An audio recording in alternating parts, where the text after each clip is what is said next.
yang gila seks misalnya, mendera kanak-kanak, berkahwin dengan Aisyah, umur sekian, bukan? Itu fakta yang biasa dimainkan oleh orang bukan Islam untuk memburukkan Islam. Jadi bagi orang Islam yang pergi ke sana dalam keadaan pegangan agama yang tidak mantap, keilmuan yang tidak kuat, duduk di sana dalam situasi yang begitu, tidak mustahil kemungkinan pegangan agama dia terhakis. Kemudian jadi beberapa faktor ini, faktor sumbangan ekonomi kepada orang bukan Islam yang menentang orang Islam, mendedahkan diri kepada kebinasaan, maka bagi ulama kata haram pergi melancong saja, kecuali untuk tujuan belajar yang mana pengkhususan itu, bidang itu tidak ada di negara Islam, ataupun perniagaan melibatkan perniagaan yang besar dengan orang bukan Islam, ataupun pergi berubah karena kemudahan perubatan itu tidak ada di negara Islam. Tapi sekarang ini saya rasa tidak ada perubatan yang tidak ada di negara Islam. Maknanya sudah mencapai di mana-mana negara Islam ini tahap keilmuan dia itu sudah sampai ke tahap yang canggih. Kalau tidak di Indonesia pun di negara Islam yang lain. Jadi kita boleh cari negara Islam yang lain. Sampai ke tahap itu sensitivity para ulama dalam memberi garis panduan kepada kita.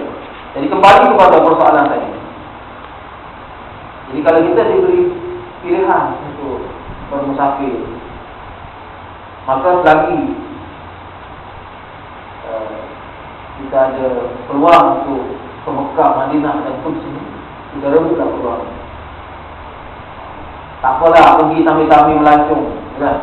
Orang dia umrah sambil melancong. Sebenarnya dia melancong sambil umrah, tapi dia positif kan? Dia pergi umrah sambil melancong. Pergi umrah, dia melancong dah ke sekitaran. Tapi hakikatnya ijazah dia tu Allah yang tahu. Mungkin dia melancong sambil umrah. Jadi kita pergi ke tanah haram kerana dia dipilih oleh Allah SWT sebagai tempat yang terbaik berbanding dengan tempat-tempat lain yang ada di atas muka bumi. Allah pilih bulan Ramadan sebagai bulan penurunan Al-Quran. Kemudian dia pilih 10 malam terakhir bulan Ramadan yang mengandungi Lailatul Qadar sebagai malam terbaik dan sekalian malam dalam dunia.